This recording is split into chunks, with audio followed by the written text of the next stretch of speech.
Hello, it's Congressman Stephen Palazzo here to invite you to my annual Academy Day. Each year I have the privilege of nominating high school seniors to the U.S. Service Academies so they can begin their military service careers. All high school students in Mississippi's 4th Congressional District are invited to join me September 4th from 8 to 11 a.m. We will be hosting the event virtually this year and will meet via Zoom. Head to my website, palazzo.house.gov, to learn more about the congressional nomination process and Academy Day. Paid for with official funds from the Office of Stephen Palazzo. Whew, almost didn't get the radio show on there. That was close. All right, hi to everyone else. I'm not going to make it here. Not going to make it. Thank you, Open-Minded Clarity, for that awesome Super Chat. Super Chat is a great way to support what we do on a nightly basis. Let's rock and roll with Varla right now.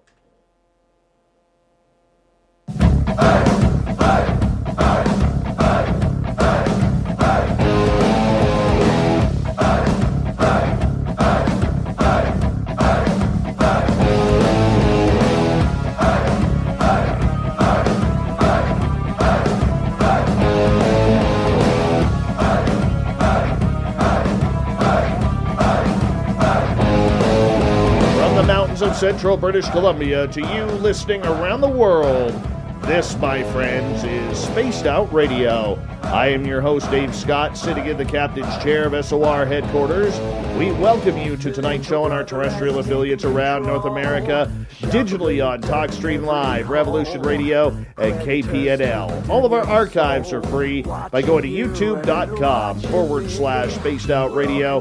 Do old Davey the favor, hit that subscribe button. You can follow us on Twitter at Spaced Out Radio and on Instagram, Spaced Out Radio Show. Our website is spacedoutradio.com, where we have a plethora of features for you, including rocking out to Bumblefoot and reading up on Captain Shirk's SOR Newswire. Tonight's show is brought to you by Chive Charities. Help make the world 10% happier by visiting Chive Charities today.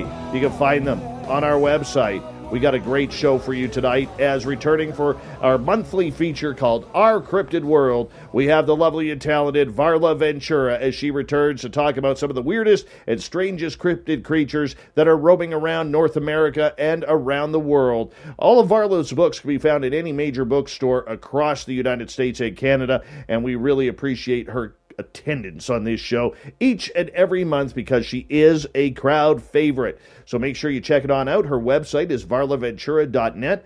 Varla, how are you again, my friend? Hello, I'm great. How are you? Well, I'm very good. I mean, I had an exciting incursion right before the show, and you know what scares me now, okay? And I'll fill this in a minute. But about an hour before I decide to get ready for the show, I decided, well, old Davey's going to go to Tim Hortons. He's going to grab himself a nice lemonade because I like their frozen lemonades. And I've been working around the house all day because I had the day off. And I've been working around the house, tidying up the studio and trying to get some things fixed up. And I figure I'm going to go for a drive. And I pull out of my driveway and, just down my street, and I live in a very small street, and I pass my neighbor's yard on the corner of the main street I got to turn onto, and there is a giant black bear sitting in the yard and decides to lay down. And I'm like, this is awesome. So I pull around the corner. Instead of turning left to go to Tim Hortons, I pull right, and, there's zero traffic in my area, zero. And I just rolled down the window and I started filming him. I filmed him for about seven minutes. It's all on my Facebook page. But this guy was masterful, beautiful. Like this bear knows he is handsome. He knows, so he climbs my neighbor's apple tree and starts picking up. And I saw something I've never seen before. The bear stands up on two legs in the apple tree while he's reaching up, grabbing apples and shoving it into his mouth. It was the most awesome thing. So now I'm a little freaked out because the studio gets really warm. And the studio is on ground level. I've got the window open. Oh. There's no screen. So I'm waiting for my Canadian flag that I have covering my window to all of a sudden start moving and a black bear head to come in here. That's what I'm waiting for right now.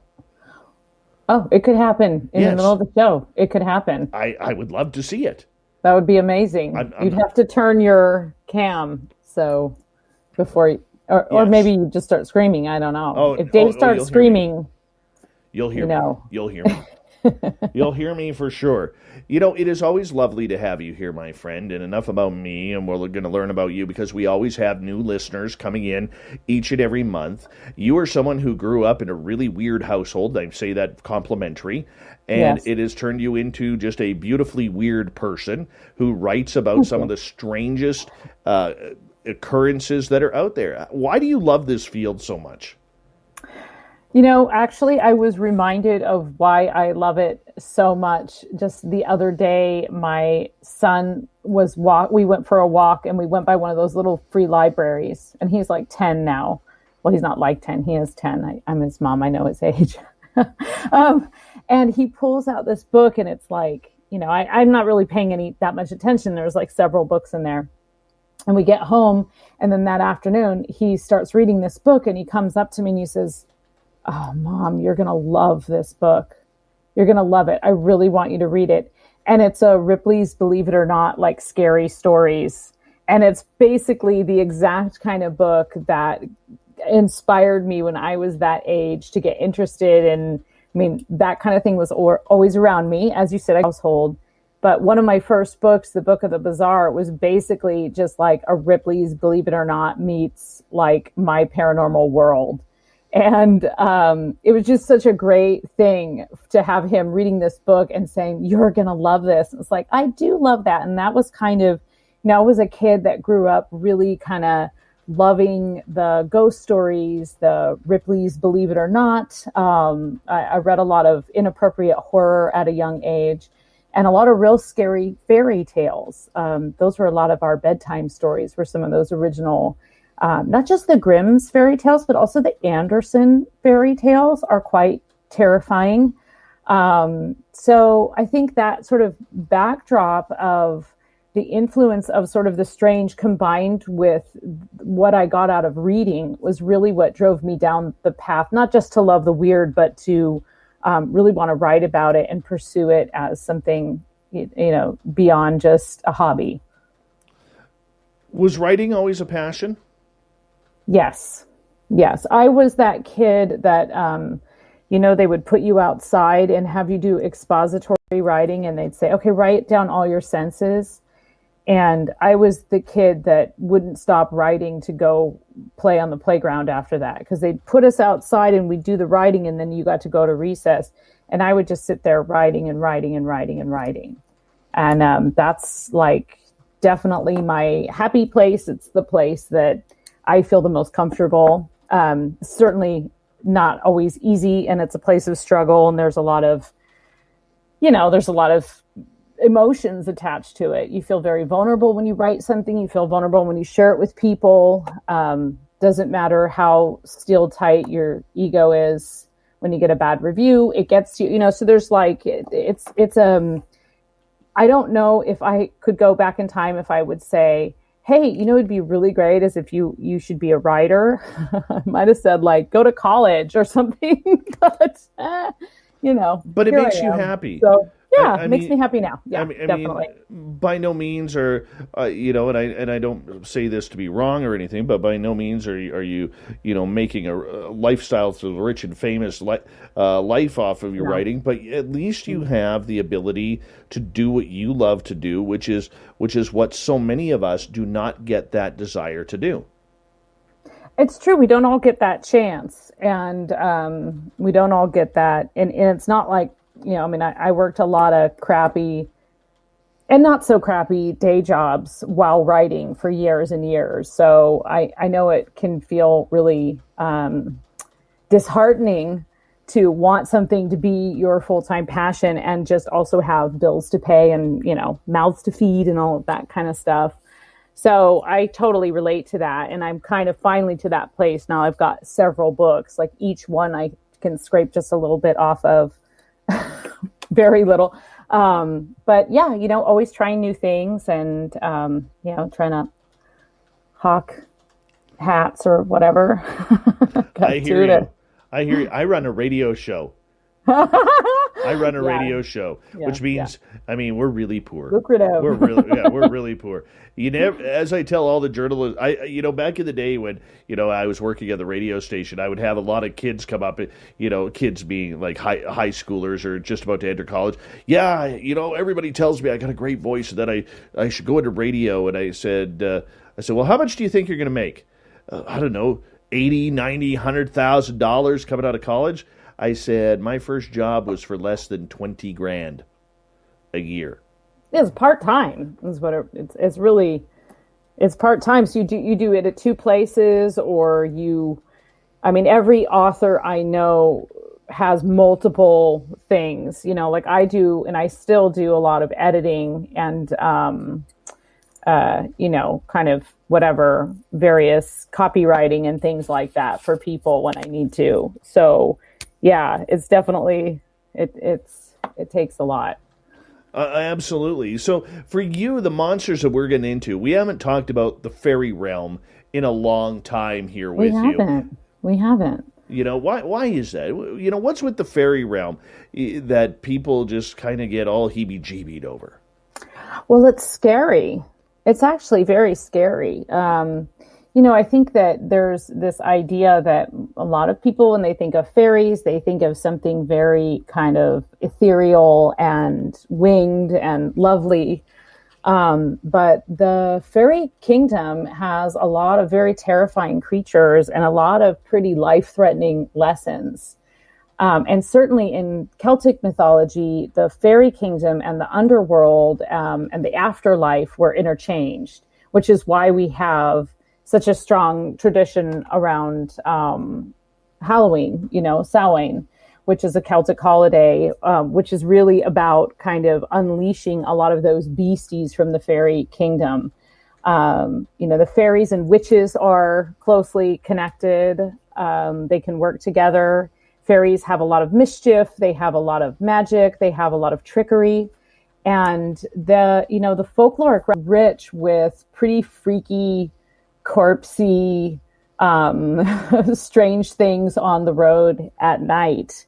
And I know that for myself, always being a lover of the paranormal and just collecting and listening to shows like this and hearing people's UFO stories and stories of hauntings, it was remarkable to me as I was delving into some of the older folk tales, in particular from Wales and Ireland, that there were so many descriptions of things that that sounded very much like an abduction. I mean, they were abductions, or like a poltergeist, something in the house that's sort of causing mayhem and stealing things and scratching you. That could be a poltergeist, could be a hobgoblin. You could have, an infestation of slightly unfriendly or dissatisfied, house fairies in your midst. So I think I'm particularly interested in it. I mentioned before that I heard these stories when I was a young kid, and even one of the first stories that I remember really well was my mom reading me The Little Mermaid, the Hans Christian Andersen.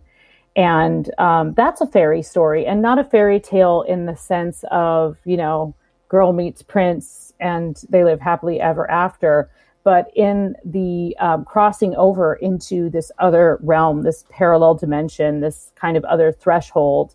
And in that story in particular, her sacrifice is that when she walks on the beach, her feet bleed. It's like daggers are stabbing in her feet.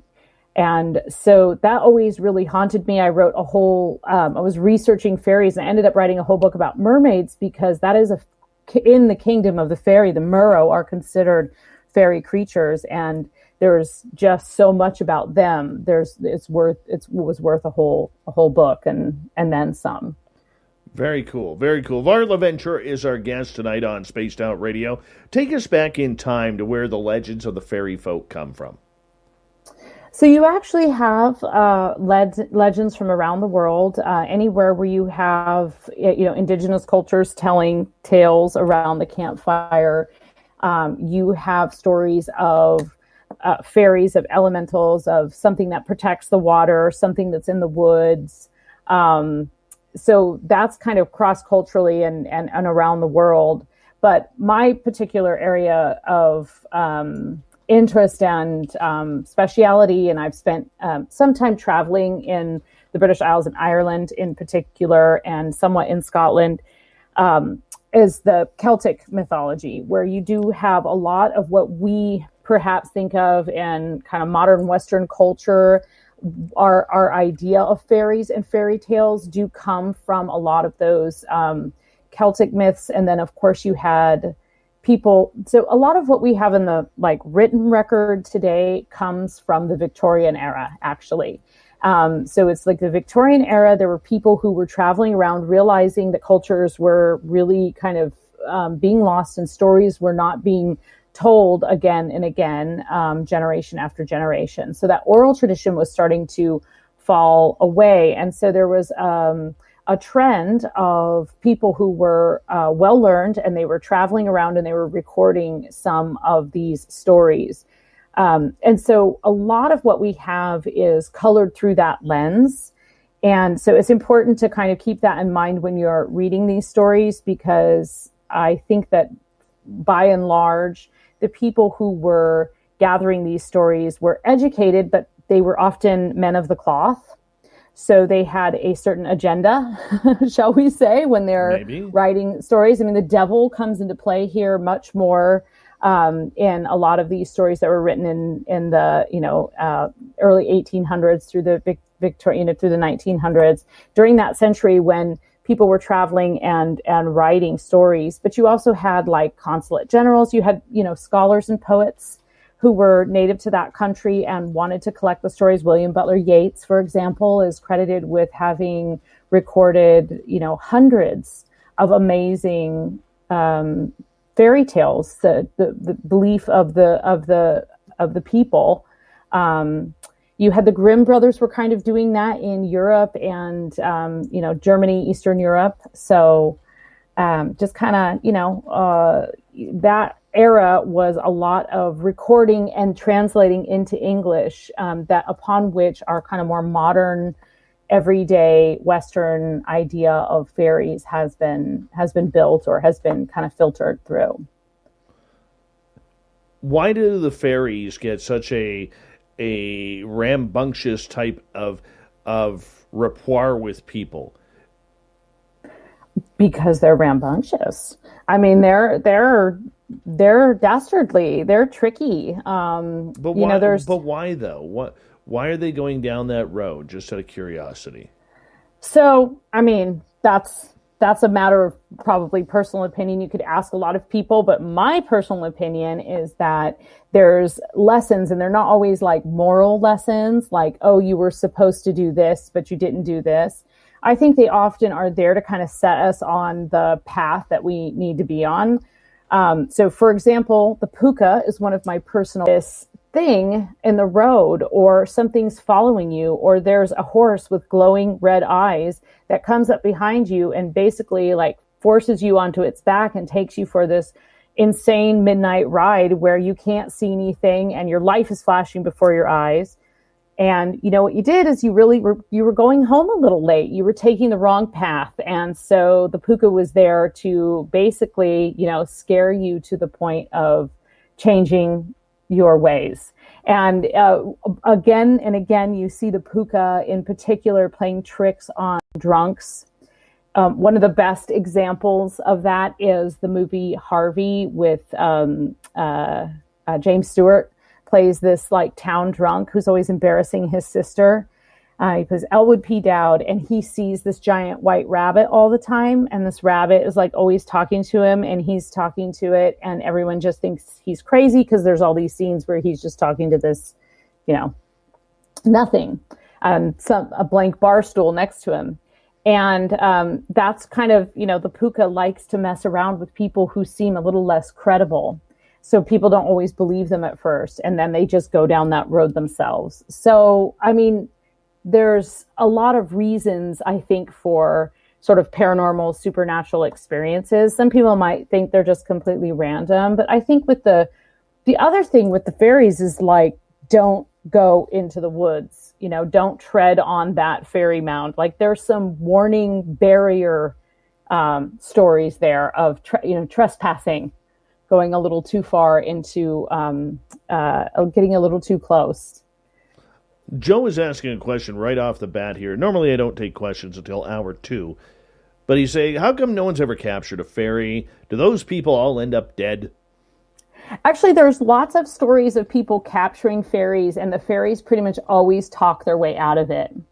So there's some, modern like parodies of like Lady Coddington's Pressed Fairy Book, which was this book about these little girls who were fairies were coming down and they were smashing them in a book. And I don't know if you've ever seen that book. It's pretty fabulous. They're like smashed on the pages, and it's pretty funny. It looks like a Victorian photo album. But there's lots of stories in particular with like leprechauns, of people capturing them and then the leprechaun being more clever and talking their way out of it. But I also think that's not always the goal, is to capture a fairy. I mean, I think we have this instinct of like, oh, if I saw one, I would capture it so everyone would believe me. But, you can't really, we try that with ghosts too, right? Like we try and we capture EVPs and we capture like little snippets and we can like retell stories, but we don't always have like an envelope full of evidence we can present. It's up to you whether or not you're going to actually believe that, right? So, I think we're amongst the believing. Angie's List is now Angie. Summer is the perfect time to book your next home project. From lawn care to a new patio, Angie makes it simple to connect with pros who can get the job done right. See reviews, upfront pricing, and instantly book hundreds of projects. Plus, when you book and pay through Angie, we'll cover your project up to the full purchase price, plus limited damage protection with our happiness guarantee. Check out Angie.com, and for more on the happiness guarantee, go to Angie.com/happiness-guarantee.htm. If you're a State Farm customer affected by the recent hurricane and need to submit a claim, go to statefarm.com, call 1-800-SF-CLAIM, download the State Farm mobile app, or contact your local State Farm agent. With one of the industry's largest catastrophe response teams, State Farm and your agent are ready to help. Go to statefarm.com to start your claim. Like a good neighbor, State Farm is there.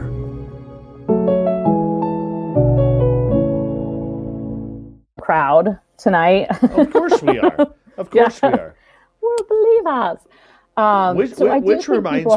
Which reminds me, I should tell people, because episode 2 of Dave 101 happens tonight when you and I are done, and it is going to be on why do we always rip into the experiencers. Oh. Yes. Yeah, I experienced that a lot when trying to find people to talk to me about mermaids, because I'll tell you what, like you got people who, practice witchcraft and, dance naked in the moonlight, or, believe in UFOs or have been abducted or have seen Bigfoot, and they don't want to talk about mermaids. It's like, that's going too far, It's like, come on now. I know. Who's drawing the line in the sand, right? Right. Right. No, but it's ridiculous, that, for the past couple of years, as a UFO story has really taken off, and even with a lot of the Bigfoot and cryptid sightings, we just hear people getting ripped left, right, and center. We want these stories. We want to be able to investigate them. And yes, eyewitness testimony is anecdotal. But, these people just continue to absolutely rip apart anyone who has had an experience or multiple experiences. And why are you paying attention then? Why are you paying attention? Just doesn't make sense to me. It's personal to me. I totally agree. And I find that, I get a lot of questions, and I'm perfectly happy to explain my point of view. But, they're just, you got your armchair doctors and your armchair critics, you're like the Facebook degree of medicine, who are out there making the comments where in the safety where we can't see their real faces, right? Right. Well, let's hold that thought. Let's hold that thought. Experiencers, the unknown, fairies, the fae. We're getting into it all. VarlaVentura.net. is her website. We'll be back with the lovely and talented Marla Ventura and Our Cryptid World coming up next.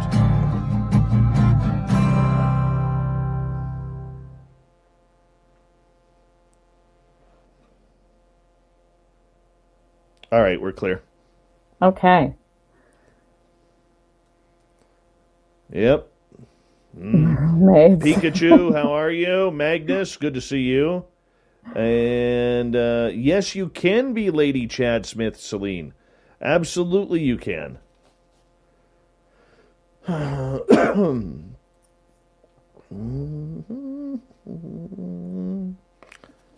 good times when Varla Ventura is here.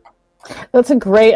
I'm really excited about what you said because, yeah, there's things to say about that. The ripping apart of the experiencers. Mm-hmm. Jeremy identifies as Chad Smith. That's nice. Big Dog, how you doing, buddy? Long time, no time. Hi, Nikki. Thank you for the compliment on my bear. Do you want to see my bear video? Yeah. Okay, hold on 1 second here. I do. Because I can't go to Facebook while I'm on this thing because it risks everything, doesn't it? Yeah, give me 2 seconds here. I can't believe I didn't turn off my ringer, or I'm doing that right now. Thank God nothing happened. That would have been so embarrassing. 1 second. Yeah, it happens every now and again. I know, but it's unprofessional. It is. It totally is.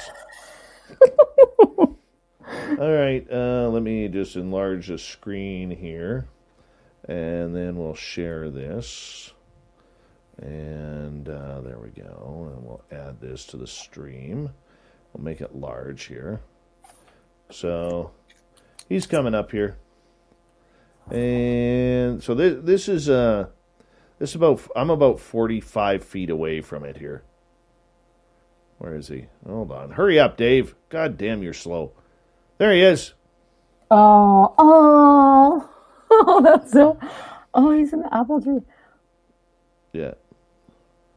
I had to make sure my vehicle was in park. Oh, man, that bear is stoked right now. Oh, yeah. There's so many apples on there. Oh, yeah. He is one happy bear right now. And I'm just going to skip forward here. Because once he gets over a little bit, you're going to... There he is, right there. Oh. Hey, Big Dog, thank you so much for that awesome super chat, man. Thank you. Really appreciate that. Yeah, so this guy, see these trees right here? Mm-hmm. Okay, there's another house. Okay, right behind that tree, you'll see the trees behind it. That's my yard. Oh.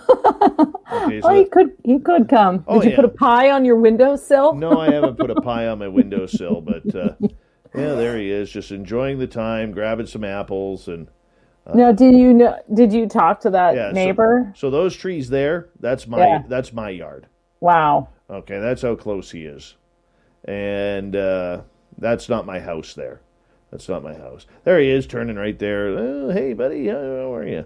He's like, did the people whose house that is with the apple tree, did they see they know there was a bear in there? It's empty. The house is sold, waiting for the new tenants. Oh, well, it's going to come with a bear. 416 Bitcoin, good to see you. Lynn Monet, how are you, my friend? Did you get an email back yet from our booking team? Please let me know. Hi, gorgeous Ronnie Lindsay, over in the Spreaker chat room.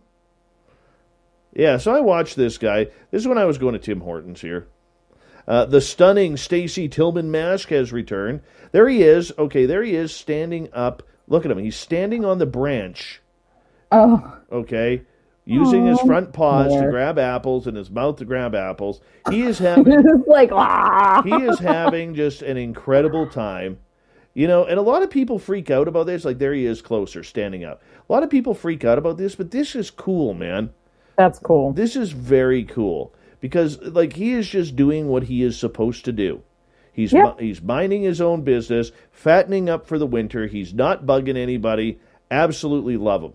Absolutely love him. If he wasn't so deadly, I would probably give him a hug. I would probably run over and give him a hug. Absolutely. But probably best not to. Probably not. It could be dangerous. It could be dangerous. Big thank you to Black Dragon, Open Minded Clarity, Jeremy, Apollo, and Big Dog, and now Andrew for the amazing super chats tonight. Really, actually, before I'll leave Andrew up there for a little bit, then we'll where did Big Dog go? Okay, there he is. It's a great way to support what we do on this show on a nightly basis, so thank you so much. Thank you to every veteran who is listening to this show. We love you. You always have a home here.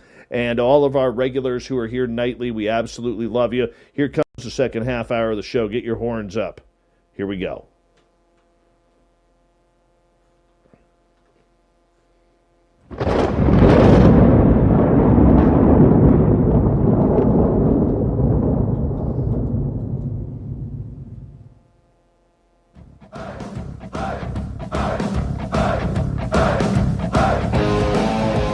Second half hour of Spaced Out Radio is underway. My name is Dave Scott. Thank you so much for taking the time to join us. Really do appreciate your listening ears.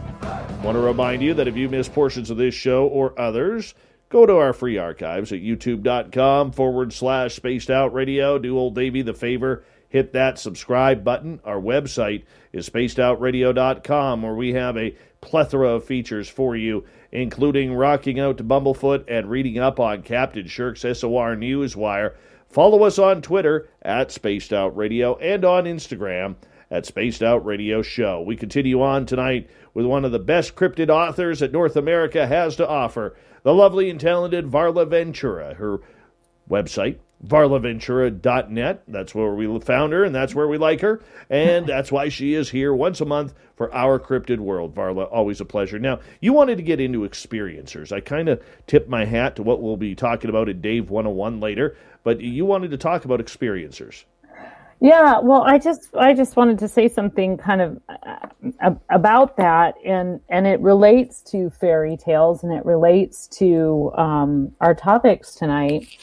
And it absolutely does bother me when, now, of course, as a researcher, there are certain stories I have chosen not to include over the years, or just haven't had a venue to share them. And, every once in a while you encounter someone where you as a investigator or whatever, you're kind of like, okay. Having said that, there's such a tremendous amount of value in the art of storytelling and the experience of sharing those experiences that I think, not only like hating on someone for, if you don't believe them, fine, like go somewhere else, or feel free to talk to them in a civil manner about that. But what I find is that people, if you really stop and listen to what someone is saying and what their experience is, it can be very validating for other people who have had those experiences. And in addition to that, there's something that happens, and I think that this is something that happens when you share ghost stories, when you share fairy tales, and something I'm very passionate about. When you are listening to someone, and you're listening to their experience, and you're taking part in that, you are suspending your own doubt, hopefully. And that could be even, this happens when you're watching a television show and suddenly, you're also in battle with, a wolf at your side. Like, there's a lot of times when we transform. And I really believe, and I think that this is why the art of storytelling is so important in across culturally, and especially in a hectic, modern, confusing society, because that ability to suspend your disbelief and accept and listen and get lost in that story is actually unlocking something really important in your brain. And if you can do that, then it also it kind of expands your mind. And so instead of dogging on someone's experience, consider expanding your mind, because if you expand your mind, then things are actually possible. And I'm not just talking about like you're going to see a puka on the road. That's how you're going to discover lost medicines. That's how you're going to find cures. That's how you're going to invent something that changes the world, because you've suspended the doubt that it can't happen. And so that's what I think storytelling really is at its core, and the experiences that we are sharing. Aside from my personal beliefs of, like, believing I'm a supernaturalist, Dave, I believe just about everything. But I think that is what is really critical that people forget about when they immediately go into that dismissive mode, that it's not always about whether or not you think it happened. It's about listening to that story and imagining what that picture looks like and letting your mind go there, letting your mind wander. I think it's vital. And when we lose that, that's also why radio shows like this are so important, because you're telling stories. I think the big thing is, over the years, people have heard so many stories, and the more scientific and the more advanced that we become with cameras, with drones, with video cameras, with cell phones and smartphones, and everything in between, we want more. We always want more. Therefore, someone talking about aliens in their bedroom or being abducted, or Bigfoot coming over to the house and picking up a pie off the windowsill, those stories are just no longer feasible to many in the public. But the thing that I don't, and I understand they want proof. They're at the point where, like, we've had enough stories. We've had 70 years of stories since Roswell. Let's get to this. Let's make it happen. We want to see those fairies. We want to have them hanging on out here. We want that video. But, I mean, they don't believe anything either. But here's the thing that really irks me is how angry these people get over stories, where they start yelling, "I don't believe you." They start yelling, "Where's your proof?" And then they start accusing about the experiencer being a liar. This is where I get a little dumbfounded, Varla, because I don't understand where all of this, and I'll get into it more later in the show, but I don't understand where all this anger comes from. Well, and not only that, but we're talking about things that are out of the spectrum of the concrete things right in front of us. And I'm sorry, but the supernatural and the paranormal, the fairy kingdom, certainly, it doesn't work on our command like everything else we think in the universe. It doesn't have a power up button.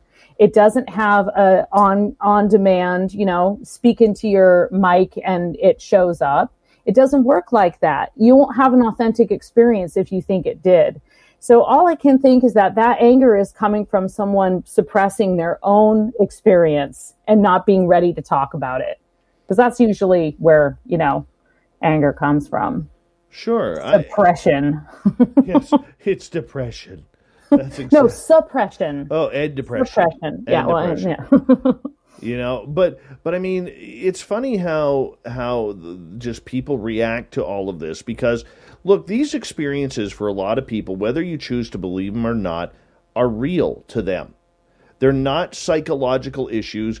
I look at my own self. When somebody tries to call me out on something that happens outside of my abductions that have happened, most of my experiences I've had eyewitnesses to. Samantha Mowat in the forest with the aliens, my friend Dave in the forest with the Sasquatch, my friend Mike with the Sasquatch prints, Merle and Mark with being chased out of the forest, just to name a few. Mm-hmm. So, I mean, I don't understand where, the accusations come from and the anger that people have at this. And we never want to, we would sooner disbelieve and then go on social media, call somebody a fraud, rather than sitting down with them, having an actual human conversation with them to say, did this really happen? Because I'm having a tough time swallowing a pill on this. Well, there's always going to be skeptics, and being a skeptic is perfectly welcome. Being a, someone who is attacking because they don't believe you is something else. And so I think a healthy dose of skepticism is perfectly fine. We're used to that. That's you got to have your system of checks and balances. But I really don't know why why someone would do that and then stick around. It's like, if you don't believe it, you just go away. If it really angers you that much. But again, I just think it's this desperate desire to quantify something that at its core is non-quantifiable. And so it's a losing battle. And that actually, it just to go full circle, full spectrum here, that is the lesson of the fairy kingdom. That is the messing with you so you only see it out of the corner of your eye. That is reminding you that you are but a speck in a great universe with many things you will never understand. And, you can call it whatever you want to call it, but there's a similarity to that. And the other thing that I think of, too, is just like the idea of knocking someone down for an experience, and then there becomes this, like, a barrier goes up, a collective barrier goes up. So then people, okay, so like you, Dave, you can take it. You've taken plenty of criticism. You'll probably take many more, and you'll live to fight another day.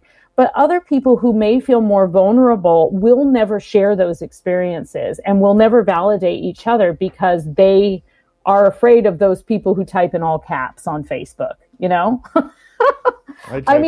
don't know. Like your audience is so kind. But I have been on other late night shows and made the mistake of looking at the chat rooms. And I have a policy of not really going in the chat rooms, because not only are people cruel to the guests, they're cruel to the hosts.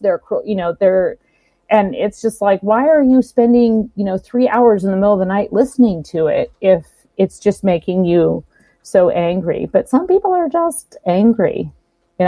They're just jerks. Trust me, don't know anybody like that around this field. Not us. Not us for sure. We're super friendly. Speaking of fairies,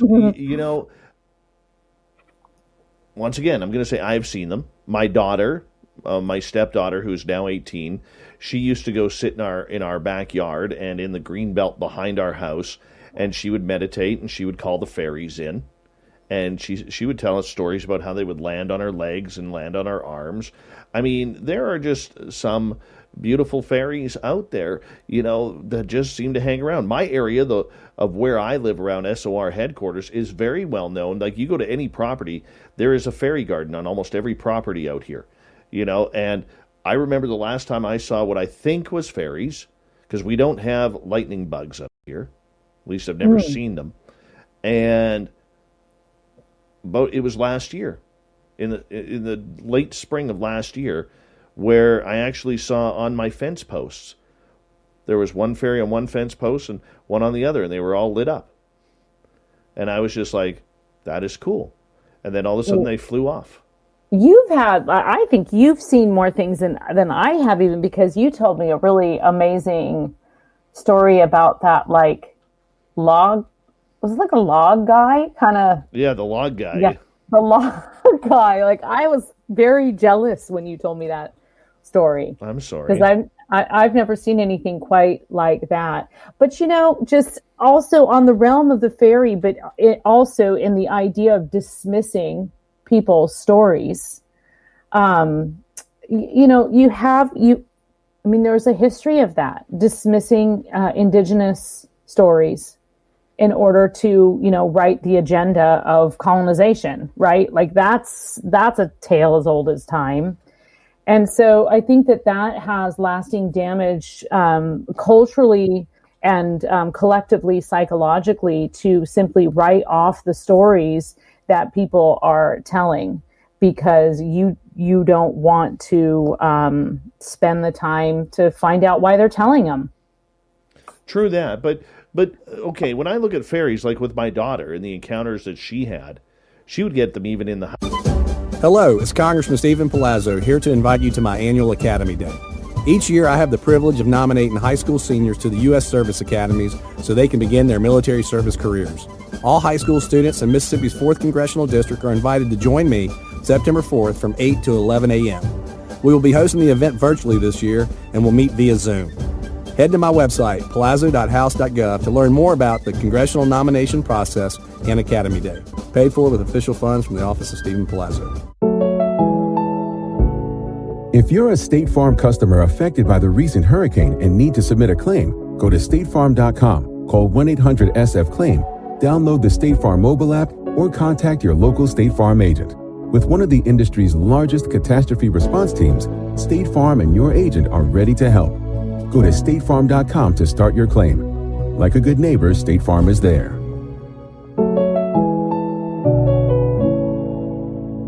House where like she would sit there and say, sometimes she would have troubles falling asleep because these fairies were so bright and they'd be flying around her room at night. And she said it was the coolest thing. So awesome. So how come, if fairies are such tricksters, that they are very friendly at times too? They're in particular very friendly to children. And they can certainly, and of course, okay, so they can be very friendly to children, and they can be friendly with people who work with them respectfully. For example, you said she would meditate and call the fairies to her. Yes. I've mentioned my mom before on the show. She practices fairy magic, and that's a very specific kind of magic that she works to be, give back something to the fairy kingdom. Right. And in return, her garden will sprout overnight. I'm not kidding. So, but just to back up a second, so there's the kingdom. So think of the kingdom of the fairy the way you might think of the plant, like the plant kingdom. There's not just one fairy. Fairy is an umbrella term for all of these different kinds of creatures. And some of them dwell deep in the forest and prefer to be left alone and really just kind of do their own thing and all solitary and grumpy. And some of them protect mountains. And some of them protect caves. And some of them live in water. And some of them live in your garden. So there's a kind of a full spectrum. So I always think of it like the way you think of plants. Like you've got trees, you've got grasses, you've got perennials, you've got all these different types of genus and species within the fairy kingdom, essentially. So there are certainly, and children in particular, and that is one of the reasons that I think fairy gardens work really well, is because children in particular gravitate toward them. And fairies like to be respected, and they like, they like gifts. That's a cross, like all fairies like gifts. They like shiny things, they like to be acknowledged, and they like to be thanked. And so if you're working with them in any kind of elemental or any kind of magical sense, or really just kind of trying to connect with them or ask them for lost objects or just learn more about them, going about that with respect and leaving them cool things, or being a sweet little girl with a magical mind, or a sweet child like your daughter, a sweet girl with a magical mind who's bringing them in, and they're there to protect her and to be with her. So I think that happens a lot. Okay, so when do they start to turn? Do they start to turn on people who may not recognize them for what they are for? Well, some fairies don't turn. Some fairies just come around and protect and help.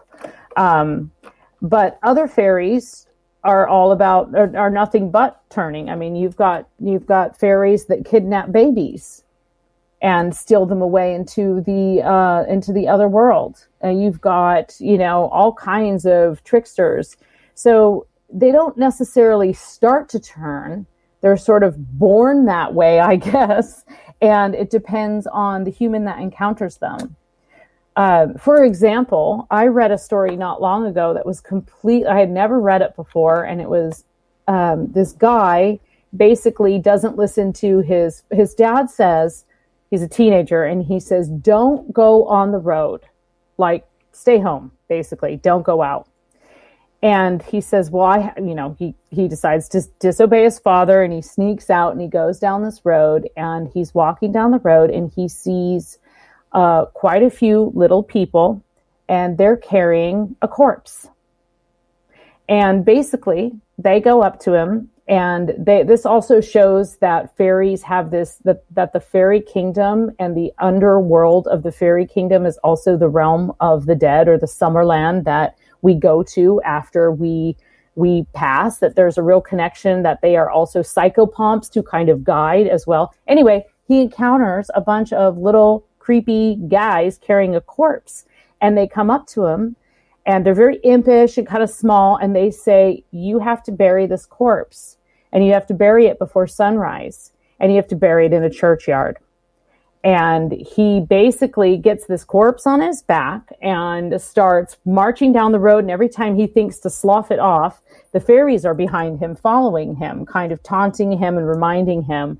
And the corpse starts to direct him, go that way, with its like creepy reanimated arms. And he ends up going to like 6 different churchyards, and he tries to dig a grave, and a corpse pops up out of the grave and says, you can't bury him here.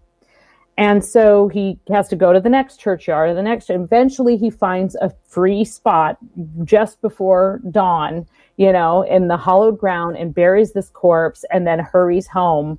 And the moral of the story is he will never go out past, midnight on that road, because there's something there that you're not supposed to see.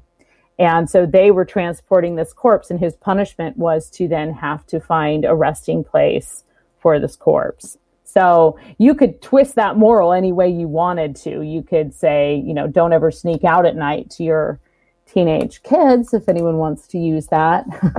You mightn't. It's not that you're going to encounter some creepy dude in a van. You might actually encounter little people carrying a corpse, and you would have to then bury it. That might scare them more. I can see that. I could totally see that happening. I mean, why not? I mean, do fairies have magical powers, or do they just have the ability to mind play with you? No, they totally are supernatural creatures with supernatural magical powers. Definitely. I mean, they can like transfigure into a room, and then you won't see them anymore. They can move quicker. They can move in between the realms. They can move in between the realms. We cannot always move in between the realms. But when you look at Celtic mythology, you actually see a lot of hero stories where the hero goes into the mouth of a cave, which is the entrance to the fairy kingdom, and goes there specifically to retrieve wisdom and basically help, whatever the situation is. They would go into the cave, they would meditate, they would ask and commune with the king or queen of the fairies, and try and find some kind of wisdom or guidance in that way. And that is something that you see in cultures around the world, original cultures, spending time in a dark place trying to connect with some kind of inner guide is a recurring theme, certainly. Well, that's very cool. That's very cool. So it is. Can they put spells on you then? Well, I mean, yeah. I mean, you've got all kinds of there's usually some kind of bargain. There's a lot of bargaining in the fairy kingdom. A little of this for a little of that. And sometimes coming to collect years later. You see that over and over in fairy tales. Some of the most familiar ones we know of are like Rumpelstiltskin, right? Where you have to guess the name. And if you don't, then you have to give me your firstborn and all that kind of stuff. Those kind of things happen all the time, that sort of bargain. Mm-hmm. So there's certainly a lot of payment expected, payment rendered, curses that it tends to just be ill luck more than anything. Right. But with the banshee, now that's a curse you wouldn't want to inherit. So that's a kind of a different creature of the fae, and something that is typically or frequently inherited from family to family, either the ability to see the banshee or the banshee itself. And they're basically Italian, cryptid mobsters, Yes. So the banshee is the one that screams, and it means death is nigh. And it's usually someone that you love is going to die. So that's not a fun one to encounter or inherit. So that can be viewed as a curse, but it also could be viewed as a blessing, right? Because it means you have the second sight and you can see the fairy kingdom. So you know what to look for. That sounds like one of those old wives' tales. Like, when a bird is pecking at your window, it means that someone's going to die soon. Yeah. Oh, yeah. Yeah. But, there's a lot of stories about warning ghosts. So the banshee, one of the reasons the banshee is my favorite is because the banshee, even though the word like banshee means of the fairy mound, banshees, they almost like straddle like ghosts and fairies, and they are a really good representation of how that world was viewed and kind of overlaps as this kind of as the other world. But you have that kind of, it's like the lady in gray or the lady in white that you keep seeing in the castle, and it means someone's going to fall ill. You see these stories there, you see them all around the world of someone reporting. It's not necessarily called a banshee always, but it's some kind of sound or sign that a family might see that they know it means that someone's, these days, it might be a little more common that people know that someone falls gravely ill. They don't always die, so... Marla, I'm going to get you to hold on right there because we are going to go to break here at the top of the hour. Marla Ventura's Our Cryptid World happens once a month here on Spaced Out Radio. More fairy talk, more cryptid talk. When we return with Marla Ventura at marlaventura.net.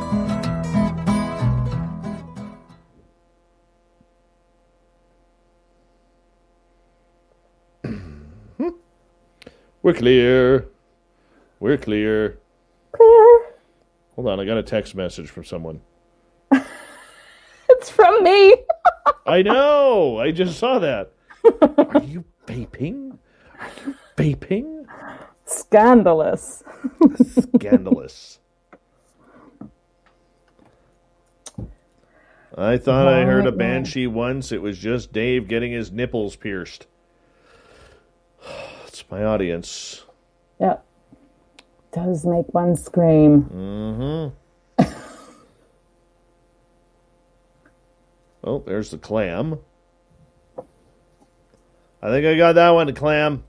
I think I got that one. Figure that one out.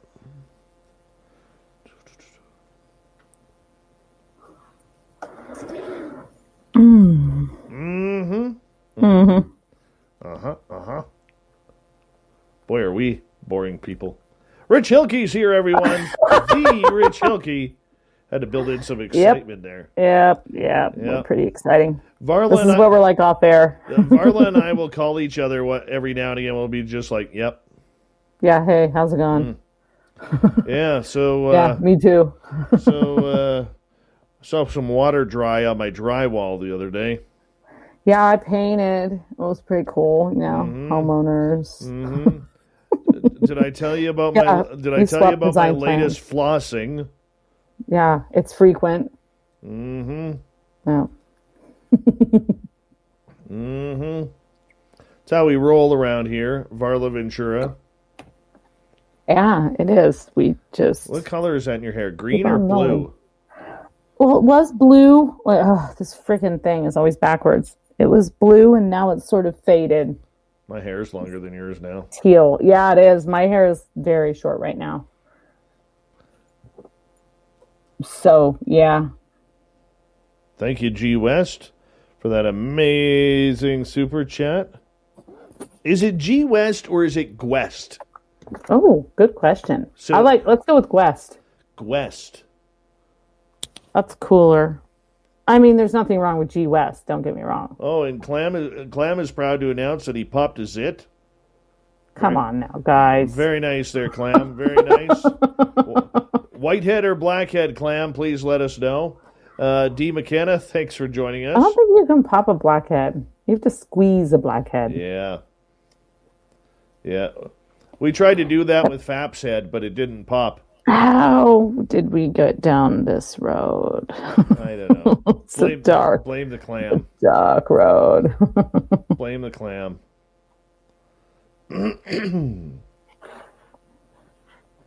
Gwest is fine. Gwest.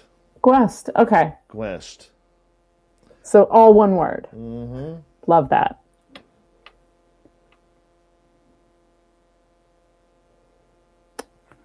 I'm just looking in this really cool. Hey, Drake. I'm looking in this really cool book here. Oh, yeah? About this like magical badass place in Ireland that I went to last time I was there. And there's a cave that they claim is where Halloween started, Samhain started. But there's like 6 caves in Ireland that claim that, so it's totally awesome. Everyone says, we're the birthplace of Halloween. Yay! No wonder I love this country. Reborn from Ash, how are you? Fab says, you can't pop this head. It's strong like bull. Mr. Moocher, what's happening? How you doing? Thank you for the compliment.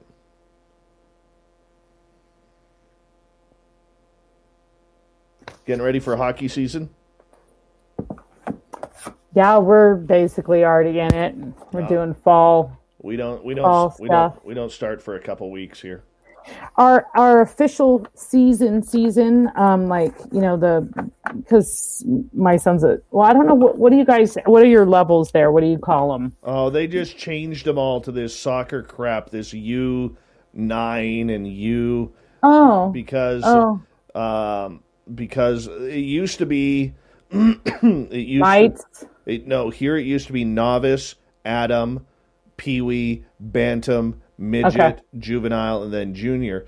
But they changed them all because when everybody started getting offended by everything, obviously the word midget.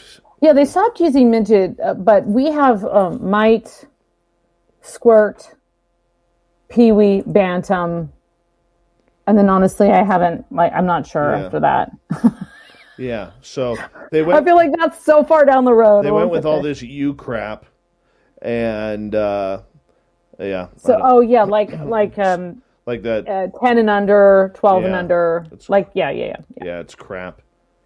Yeah, well, you know my son's a goalie, so we're doing goalie camp. If you ever wanted to know a weird person in life, meet a goalie. It's true. I think it suits me or him. It suits our family. It's a different breed of human, honestly. Sovereign Mind, how are you? Breed. I'm going to give He's part Fae, I think. I'm going to give a quick shout out here. Thank you to G West and ×2, Andrew, Big Dog, Apollo, Jeremy, Open Minded Clarity, and Black Dragon for the amazing super chats. It's a great way to support what we do on this show on a nightly basis. Thank you to all the veterans out there who are listening on in. We absolutely love you. You always have a home here with us. And, of course, all our regulars in the chat rooms, we absolutely love you. Thank you so much for being here every single night. Here we go, everyone.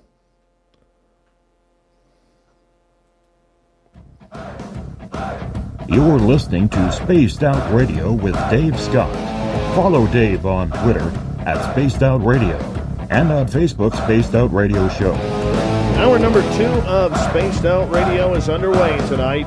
Thank you so much for taking the time to join us. We really do appreciate earning your listening ears wherever you are on this beautiful planet we call Earth.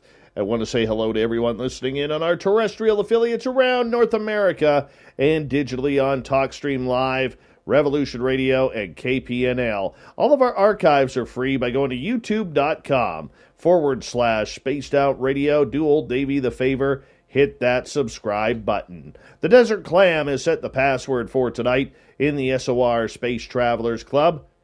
Hagioscope. Hagioscope is your password. Use it wisely, Space Travelers, as the Clam sets the password each and every night right here on Spaced Out Radio. Our website, spacedoutradio.com. We have a plethora of features for you, including rocking out to Bumblefoot and reading up on Captain Shirk's SOR Newswire. Follow us on Twitter at Spaced Out Radio and on Instagram, Spaced Out Radio Show. We continue on tonight with our Cryptid World. Varla Ventura is joining us. Her website, varlaventura.net. You can find her books at any major bookstore around North America. And thank you so much for joining us, Varla. Thank you so much for having me. Oh, yes. With your blue hair. With my blue hair. Blue hair. G West. I'm a blue hair. G West or Gwest is asking, do fairies like music or make music? Both. Yeah, absolutely. Fairies like music. I'm sure there's probably even some fairies that like death metal. You know, the banshee probably loves death metal. But fairies do make music, and that is actually one of the gifts that you can get from the fairy kingdom. Some people think that changelings, which are people who have been switched at birth with a fairy creature, and then humans that have been raised it with the fairies in the fairy kingdom, actually gain gifts, and some of those gifts can be incredible musical talent. So there's a long history of not only singing songs about the fairies and retelling their stories in that way, but also kind of fairies being muses towards some of the great musicians. What kind of music? Or like, is that where you? Or let me rephrase that. Is that where you hear these stories of people, hunters or prospectors walking through a forest, and all of a sudden they hear this music playing in the background, and they're not sure if it's actually their imagination or real music being played? Yeah, that can also be part of that, like, glamour or trickery of the fairy, like hearing those enchantments and getting a little bit disoriented or being lulled into, a kind of a spell. Depending on where you are, like, some fairies really try and, kind of keep it low key. But I would say generally, if you're in a situation where you actually would hear it, then that would mean that you are something's being shown to you. I don't think it's by accident. Sometimes in the stories or in cartoons and stuff, you hear it's like someone's just tromping through the forest and they happen upon this like fairy festival. But in fact, I think the fairies make themselves known and reveal themselves, much like I think, people will have, 10 people can walk into a room and not see or feel anything, and the 11th person can walk in and completely connect with the spirit. So I think fairies operate on that same way. United Amendment is asking, how do I summon a fairy like a banshee? So banshees cannot really be summoned. They're not really that type of spirit. You can't really, the band. Angie's List is now Angie. Summer is the perfect time to book your next home project. From lawn care to a new patio, Angie makes it simple to connect with pros who can get the job done right. See reviews, upfront pricing, and instantly book hundreds of projects. Plus, when you book and pay through Angie, we'll cover your project up to the full purchase price, plus limited damage protection with our happiness guarantee. Check out Angie.com, and for more on the happiness guarantee, go to Angie.com/happiness-guarantee.htm. If you're a State Farm customer affected by the recent hurricane and need to submit a claim, go to statefarm.com, call 1-800-SF-CLAIM, download the State Farm mobile app, or contact your local State Farm agent. With one of the industry's largest catastrophe response teams, State Farm and your agent are ready to help. Go to statefarm.com to start your claim. Like a good neighbor, State Farm is there.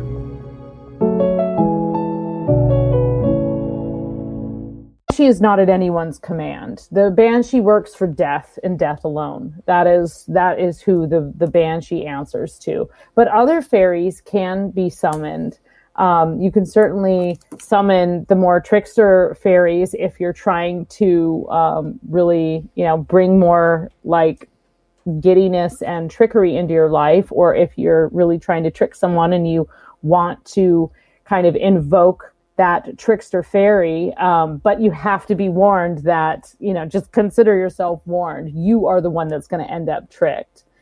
Your best bet for summoning fairies would be to try and summon some of the elementals, so fairies that work around the elements such as earth or water. So garden fairies or, some of the water fairies. So whether that's a mermaid or just something like in a lake or some other kind of river or stream where you can connect with the fairy kingdom. Those are a little bit milder and probably won't, I wouldn't mess around too much like, with mermaids and things like that, but, because they could drown you. But if you're just trying to summon a fairy to get like some fairy magic, you can also create sort of a fairy altar inside or outside your home, much as you might to another kind of deity. and give them offerings. So that can be shiny things and wine and cakes and other kind of, they like keys, little delightful things like that. And you can write notes and you can be very clear about what you're asking for. You want someone to protect your children. You want someone to protect your home, look after your animals. You want your garden to grow, as long as you're not asking for anything like too greedy. Like, it's not like you can write a note and be like, make me famous. It doesn't work like that. That's when you're going to get tricked. Right. That's when you're going to sell your soul at the crossroads. So very true. All right, let's go to Vanner, who is asking, Varla, do you have any favorite fairy tale books? Well, this is my favorite. Shameless plug. Shameless plug. Fairies, yes. Pukas, and Changelings: A Complete Guide to the Wild and Wicked Enchanted Realm by Varla Ventura. I also like my Banshees, Werewolves, and Vampires book. But other than my own work, I love William Butler Yeats has a collection of stories that were published, I think, in 1859, but don't quote me on that. They've been republished many, many times. They're in the public domain. It's Fairy and Folk Tales of Ireland. I have a big, thick volume. I've had it for years. It's full of songs and poems and stories about changelings and banshees. And I love that book because he really defines the fairy kingdom into categories. So he's got like the trooping fairies and the water fairies. And so a lot of my view of the fairy kingdom has been colored by his work.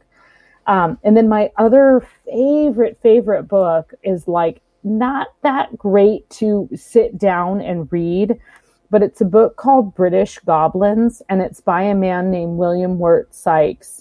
And he was the consulate general in Wales at the turn of the 20th century. And he kind of went around and did something like Yeats did in Wales and collected all of these wonderful stories. He was fascinated with Welsh culture. And if you can just kind of, I know that some people, especially in the US, certainly kind of just think, well, isn't Wales just England? But there's a very rich and unique culture in Wales, and a huge tradition with the fairy and the fae folk. And not only that, but all kinds of interesting customs that had been dismissed. And this man, he was there representing the U.S., actually, I believe, in Wales. And he said that, he was just so interested, and he could see that a lot of these stories were kind of fading out of fashion. And so this book is called British Goblins, and it's this massive volume. You can actually find it in public domain if you know where to look, like on Gutenberg.org. You can find this book, and it's a little thick to read, but there's some real gems in there, including all kinds of great things about like things at the crossroads and fairy traditions and burial practices. And I honestly, I've included some of those stories in my works, and I still go back and read that and find a new story each time. In fact, I just found one like late last year of this story where they wrapped a corpse in a shroud and then pulled it up through the fire, through like the hearth up through the fire and then out the top of the roof. And he said, I have no idea if this was one of those situations where they just told me an outrageous story because I was an outsider and they wanted to see how I would react, or if there's actually any kind of deeper meaning here, but I'm just recording it the way it was told to me. So he did not dismiss his experience, the experiencer. Jose wants to know, what do you know about Oberon, the Fairy King? So Oberon the Fairy King, that's kind of like from Midsummer Night's Dream. You had Oberon and a guy, like I'm pretty sure it was Titania was the queen, and you had the king and queen of the fairy realm. Over and over again, you will see references to a fairy king or a fairy queen. Usually a fairy queen is more prominent, and it doesn't always have the same name depending on what story, what era it's coming from. But the idea being that there was someone, sort of a grand fairy, who presided over the entire fairy kingdom. The Fairy King is less common. In fact, I'm not sure that Oberon was really much of anything before Shakespeare. But the Fairy Queen actually was much more common because you had a much more matriarchy present during a lot of the times that these original stories were taking place or being lived, right? So you had over and over again, these Celtic queens who were personified in the underworld as being kind of like the queen of that space. So I know more about them than I do the king. That's all right. Mennonite Abe is asking, there was a recent Bigfoot video out of Michigan. Did you both see it and your thoughts? I have not seen it yet. I have not seen it either. So can you chat us like where? Oh, we'll try and I'll try and bring it up. Let's try and find it because I'd like to see that. Lynn is asking, what is the difference between a fairy and a sprite? One's a beverage. Yeah, one's a beverage. So a fairy and a sprite, a sprite can be a fairy. Again, fairy can be kind of this umbrella term, but a sprite is often associated with water. So you'll see a small kind of lithe creature that tends to spend time on lily pads and things like that.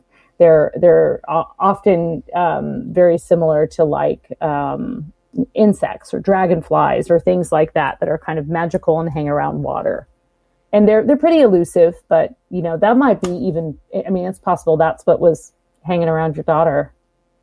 Could be, Dave. Could very well be.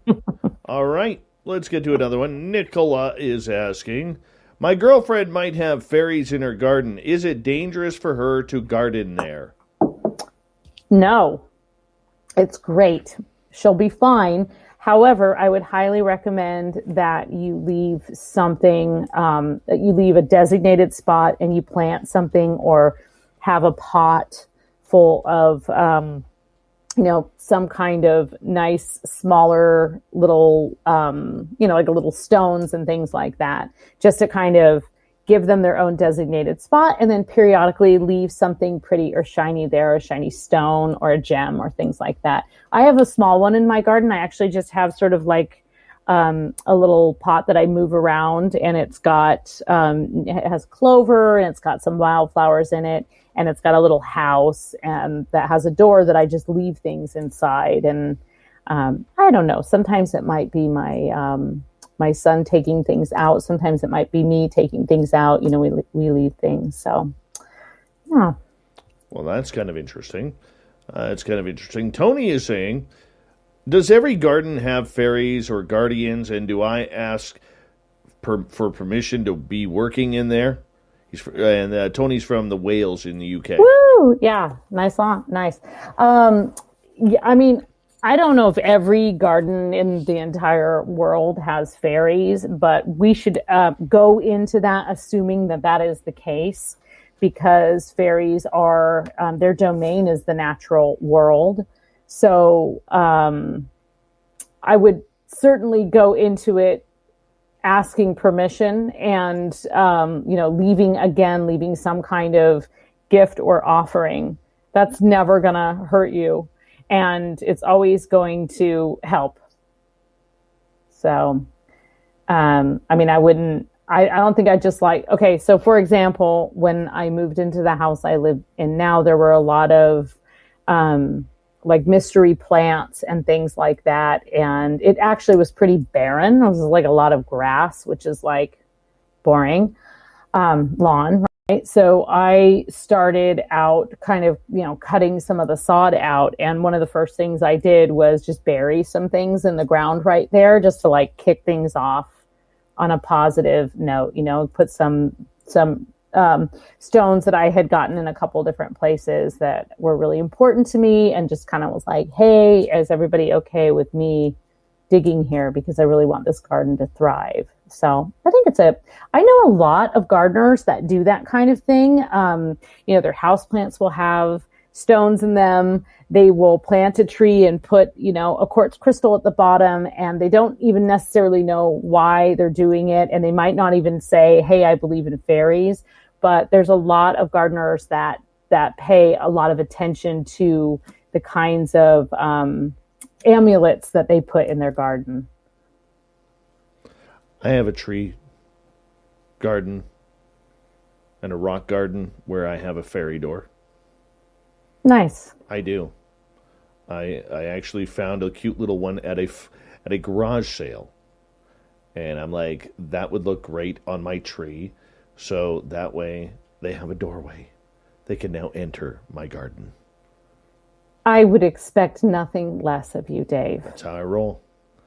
What I love is there's actually one in my neighborhood. I think I've put a picture of it up on my my neglected Instagram feed. But it's there's a tree in my town that has a door, and it's not like a door that somebody put in. It has a door. I swear to you, it looks just like a little door. It's the way the tree is grown. I mean, all it needs is a little doorknob. It's like I'm tempted to go up and knock on it, but it's just over the property line enough that I'm not sure, how that would go over. I could do it in the dead of night. Do it. You need to do it. I can, and I will. You can do it.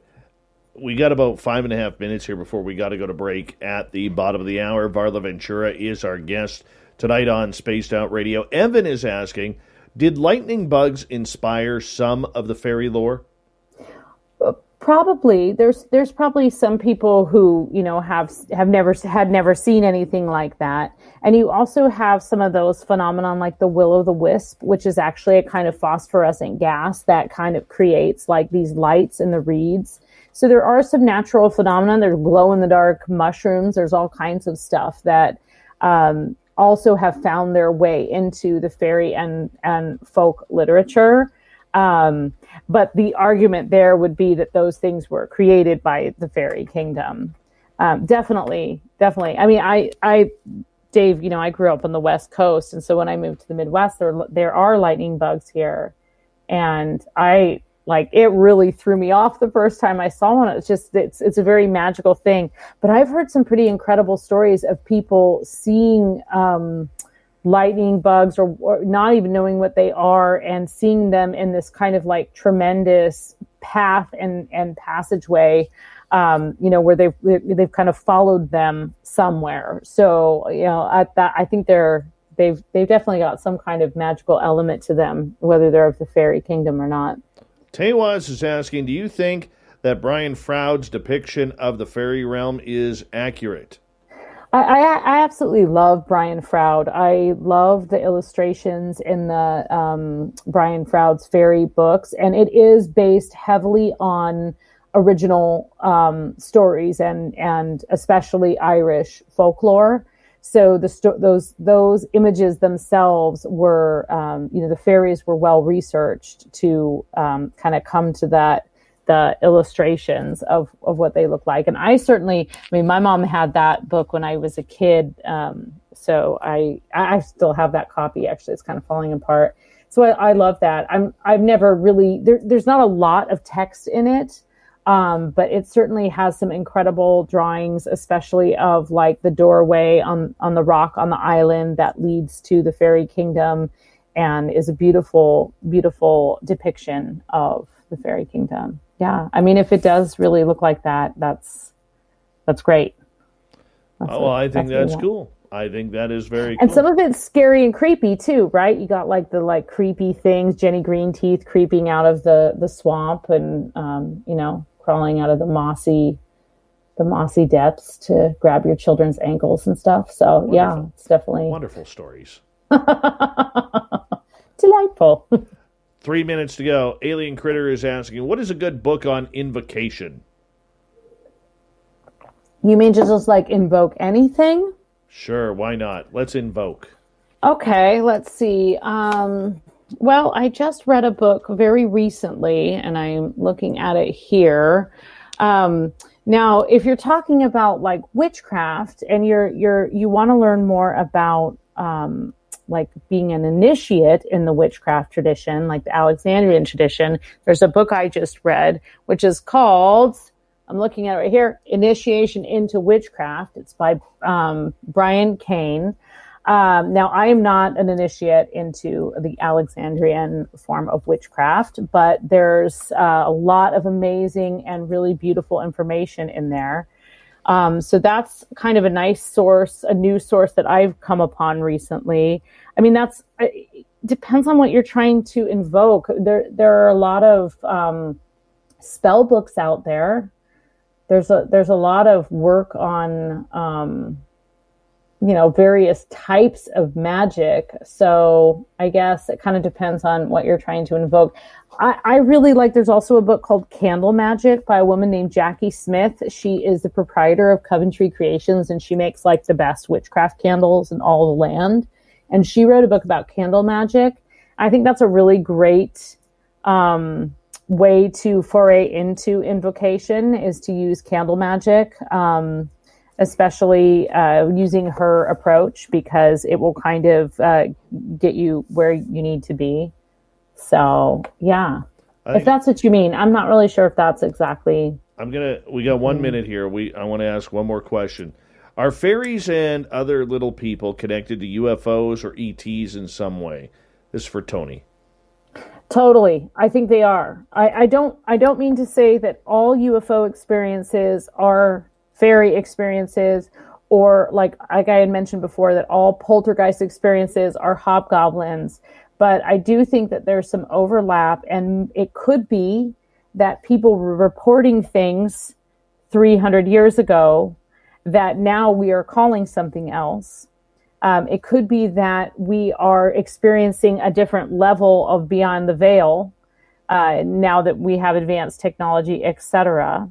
But I do think that there's some connection between seeing the hidden realm that's becoming less and less hidden.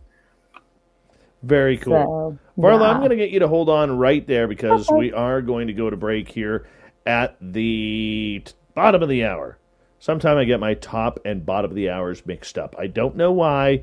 It happens sometimes. But we're at the bottom of the hour here at the halfway point of Spaced Out Radio. We got Varla Ventura for another hour. Then, at the bottom of hour number 3, it's Dave 101, the Newswire, and the Thought of the Dave.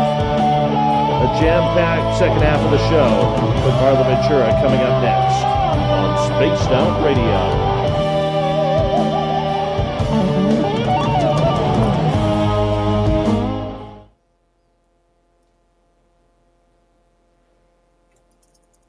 All right, we're clear. I'm taking a bathroom break. I'll be right back. Okay, sounds good. You can hang out with the chat room if you want. I'm going to take a break too. I'm going to stretch right, my poor back. I'll put you on mute and I'll go like this. I'll be right back.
Anyone can be ready for back to school. But with Staples Connect, you can be more than ready. Like, I got everything from my classroom and saved a ton ready. We've got more backpacks, more pens, and more supplies than you ever thought possible. So double knot your shoes, gas up the minivan, and smear war paint on your face. Staples has everything you need and more for the new school year. Let's do this.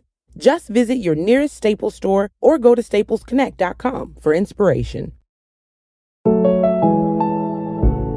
If you're a State Farm customer affected by the recent hurricane and need to submit a claim, go to statefarm.com, call 1-800-SF-CLAIM, download the State Farm mobile app, or contact your local State Farm agent. With one of the industry's largest catastrophe response teams, State Farm and your agent are ready to help. Go to statefarm.com to start your claim. Like a good neighbor, State Farm is there.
All right, I'm back. Varla Ventura will be here any second.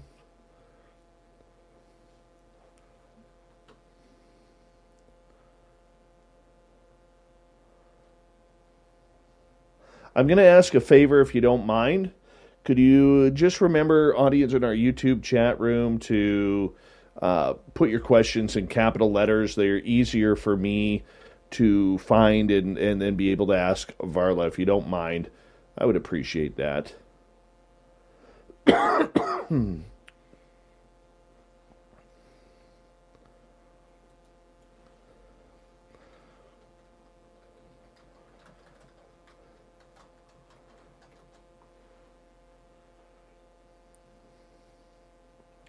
We've got just about 45 seconds, Varla. You can put your mic off of mute. Oh, I thought you did that. I didn't realize that was me. I think you did it before me. Low Pro, how you doing? Andy Jones, good to see you. And who else is here that I'm missing?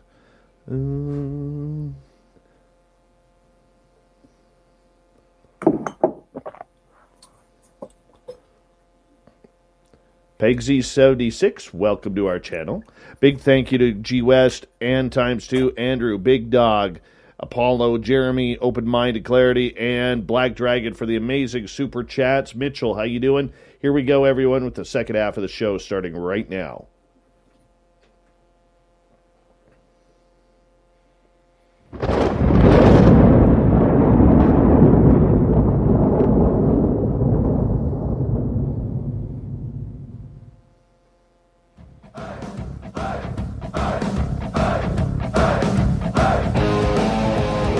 Second half of Spaced Out Radio is underway. Thank you so much for joining us.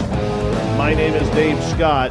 Good to have each and every one of you here tonight with us.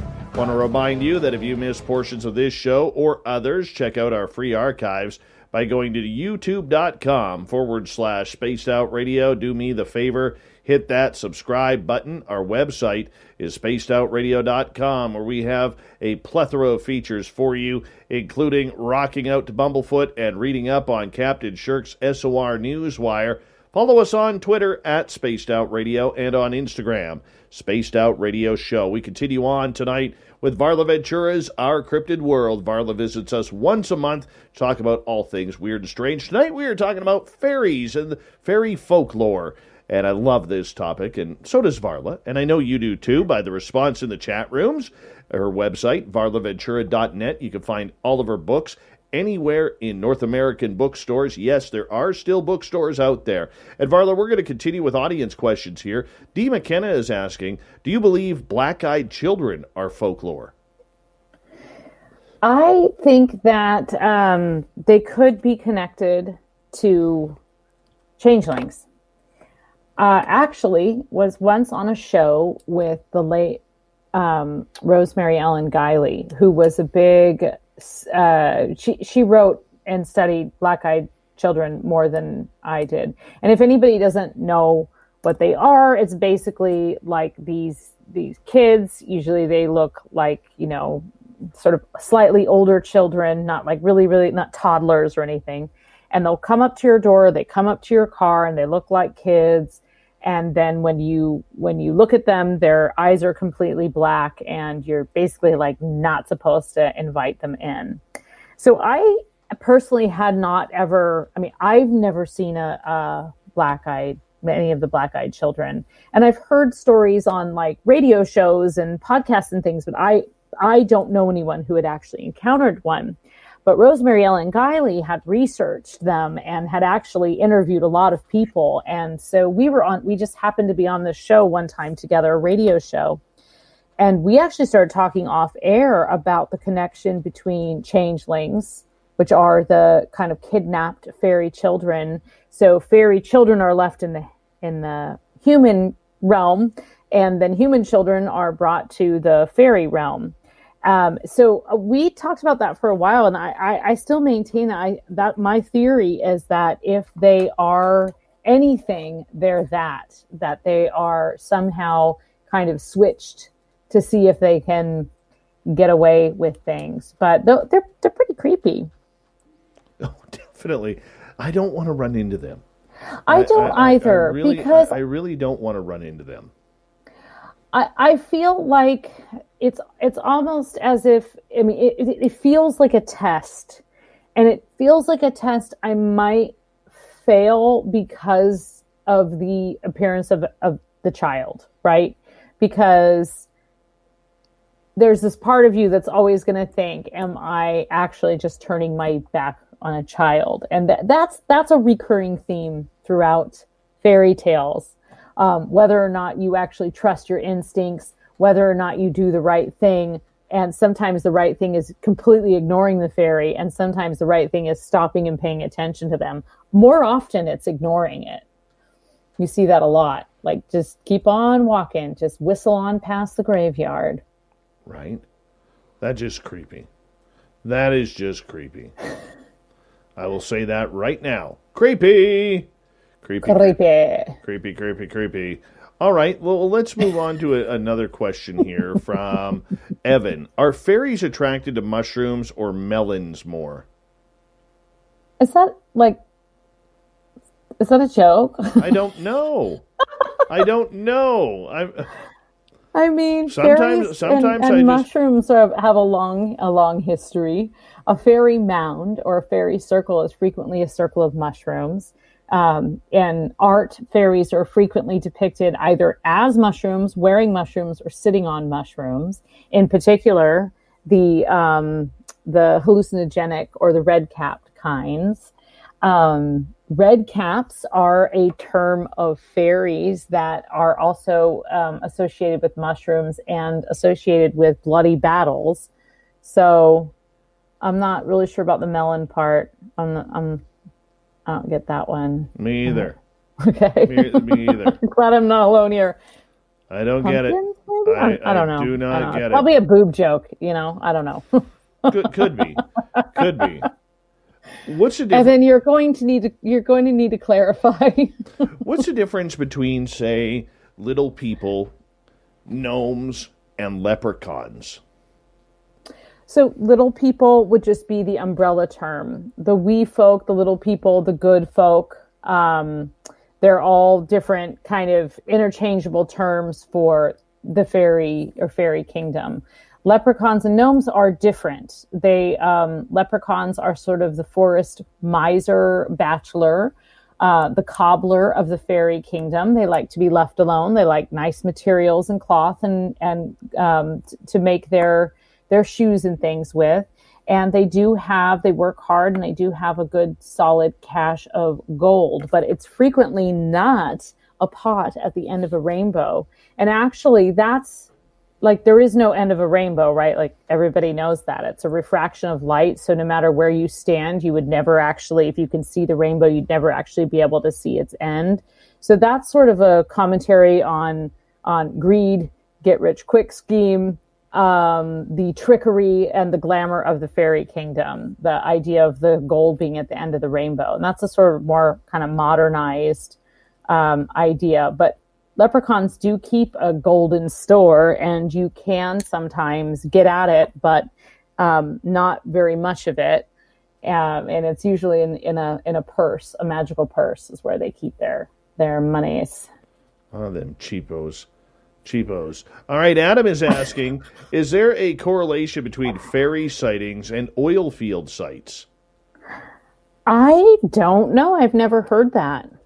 I mean, I don't know. Be interesting.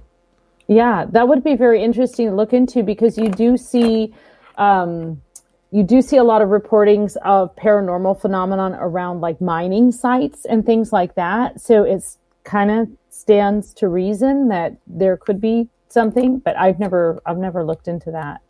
All right, moving on. You Watcher wants to know, how real are gnomes? Gnomes are super real. And so we do think of gnomes as these, like, you know, the guy on Dave's shelf behind him there. We do think of gnomes as, yeah, there we go, these kind of pointy-hatted, bearded fellows, and that is one depiction of gnomes. Gnomes are usually kind of smaller guardians. So gnomes are placed in gardens because they are actually guardian spirits, and they're there to protect the hearth and home. And you see these in particular in Scandinavian cultures. You have the Nisi or the Tomte. They are these little kind of red-hatted creatures, partially carved out of wood. Sometimes it will just be a decorated log, and it's placed on the step, especially during the winter months. And it's meant to bring in luck and ward off evil spirits. And these are just as people wear a cross. You know, it's a representation of something that they believe in and that they believe is real. So people will have these sort of little icons to represent the real creature that's out there in the forest or the tundra or whatever. Now, from what David Weatherly told me about gnomes, is that they are very vindictive if you cross them. So that's true of a lot of the fairies in the fairy kingdom. And gnomes in particular have also have a strong connection to mines and kind of the earth in a lot of ways. You'll see, you'll hear stories about things that kind of look a lot like gnomes, or like the Tommyknocker type things. Often I kind of consider those different categories, but you do see this idea of a gnome, kind of like you would think of like the seven dwarves, like that kind of thing. You see gnomes kind of more on the inner reaches of caves and stuff like that. But I think they're tricksters. I mean, it's no joke that they can kind of shift around in your garden. So I think it's pretty easy to appease them. You give them somewhere beautiful to be. You give them some privacy. Gnomes are not particularly social, so they're not going to really like want to hang out and be, you know, you don't put the gnome on your curb. You know what I mean? You put the gnome kind of back and underneath the tree. Very true, but I mean, that's cool. But yet they're also said to be protectors, and this is why it's good to have even garden gnomes in your garden. So, what is their protection point? So they like to protect beautiful things, right? Or like a person that I mean, this is like fairies in general too. They like to protect a person that they might have an affinity for, children, vulnerable animals. So those are kind of their domain of protection. Now you have like fairies that live more in rural areas and live in barns, and they'll protect the horses and the creatures that live there and take care of them. And you just have to leave them a little dish of milk and an offering of some kind of food. And then your animals, your livestock will be healthy.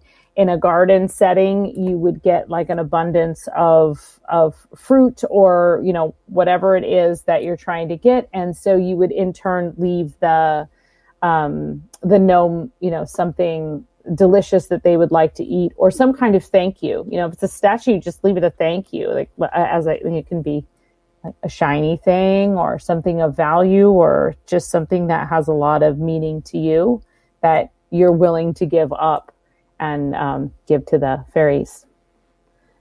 Okay. They like meaningful things. They don't want you to just go out and buy them diamond rings, right? They want something that you harvested when you were at the sea, or that you took down from the cliff. Sinister is asking, do fairies actually have dust? I think that there are species, for lack of a better term, of fairies, especially that live in the garden, that use pollen as dust. And I think that idea of the dust actually comes a lot from pollinators in the garden. Fairies are also attracted to the same kind of plants that you have, butterflies and bees and other pollinators. They live in kind of a similar environment. And so I think the pixie dust kind of thing is actually can be traced to pollen. I think that's where a lot of the stories come from, trying to get them to carry the pollen to kind of magically create the fruit in the garden. Very interesting. Okay. So the fact that we have these creatures, they run around our yards, they run around our forested areas, they run around all sorts of places. What is their job? Are they there to protect the environment? Are they there to protect the forests? Are they there to protect the water supplies? What is their job? I think different fairies have different jobs. I would say in general, they are there to remind us of our lack of understanding and knowledge of the non-visible world is probably their primary role. But I think that you have fairies. Again, you have fairies that protect. You have fairies that protect the wild. So some of those trickster fairies are really protecting the wild. They don't want you going off road. They don't want you going on your ATV across a endangered species, marshland or whatever. So, mermaids could be protecting the sea. They could also be protecting themselves. They could also be there to shepherd the souls of, people who die at sea, and they're simply psychopomps. I think that the fairy kingdom is so complex. There's not one job. They don't have one role. They all have different desires and domains. Big snore for my dog there. I was like, what the heck is that? He's got his own domain. I was like, is the bear at the window? No, just my dog. No, you would think the dog would bark if the bear was at the window. He's sleeping. Varla Ventura is our guest tonight on Spaced Out Radio. Low Pro is asking, is there any information about what gnomes or fairies actually eat? Oh, yeah, there's quite a few stories talking about sort of fairy feasts. So I would say that the number one rule with any kind of offering that you leave is that it should not be scraps.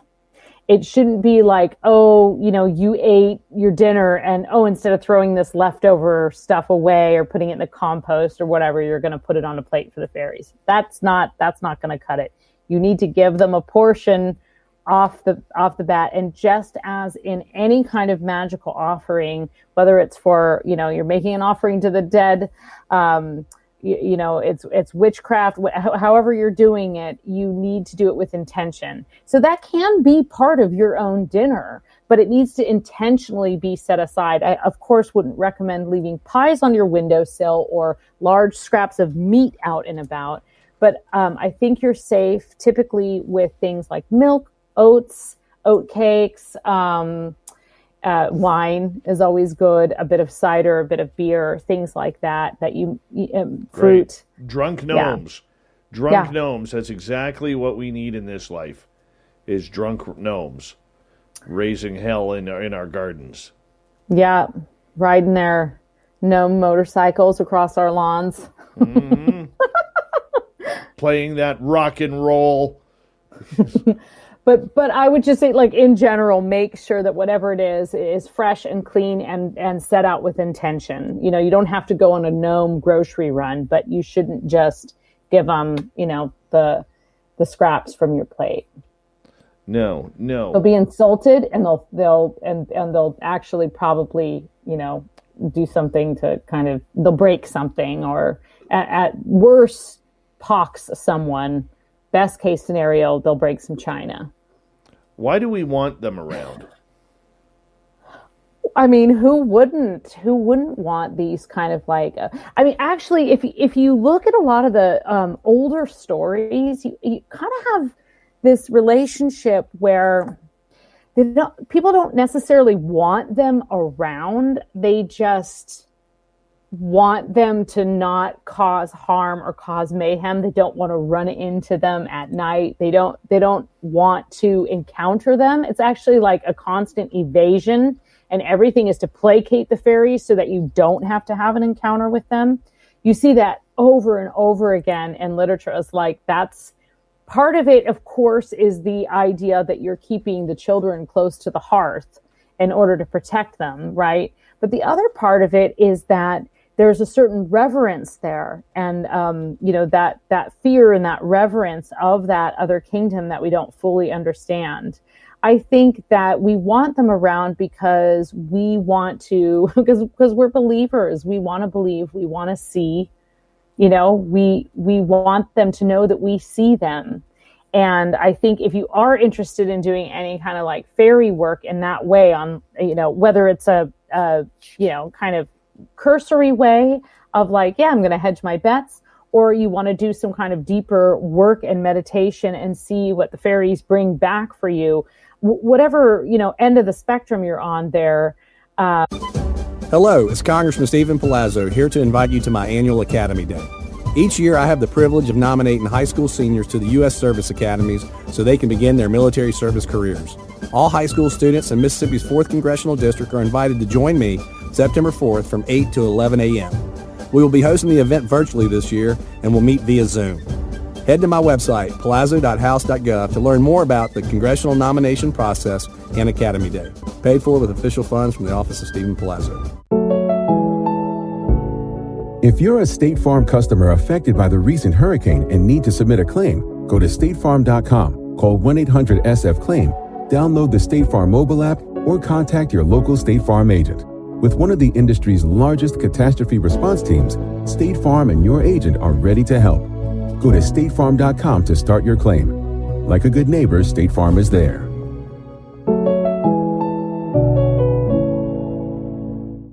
They certainly have a lot to teach us. And every time I read a fairy story, something changes in my worldview. And sometimes it's just laughter, right? But other times it really, these stories exist to also kind of help us reevaluate where we're at in our own lives. So that's another real value and what fairies teach us. Okay. What are the ones we should try and stay away from? I mean, you probably, pukas sound funny, but they're not at all. You probably want to avoid them. They really, these are the ones that'll make you like wet your pants in the middle of the night. You know what I mean? Like they're scary. They're not going to kill you. There's not a lot of fairies that cause death. That's not really their thing, but they are comfortable with death, and they're perfectly okay with scaring you. like someone had asked about summoning a banshee. I personally wouldn't recommend that.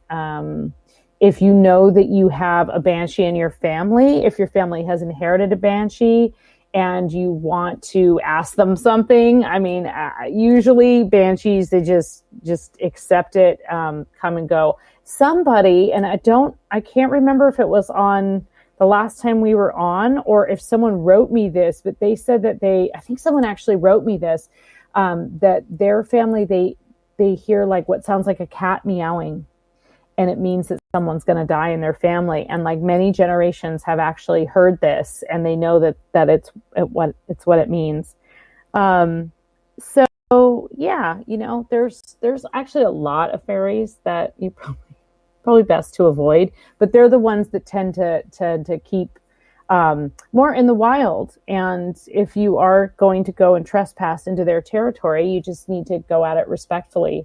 Not unlike you would if you were, you're not charging into the forest looking for Bigfoot with like an axe, saying, come and get me, right? You're going out there and you're trying to be hopefully relatively respectful of the environment. And I think fairies, can do that. Fairies are the same. We got 3 minutes left before the top of the hour. Amy is asking, any relation to harmonics in your experience?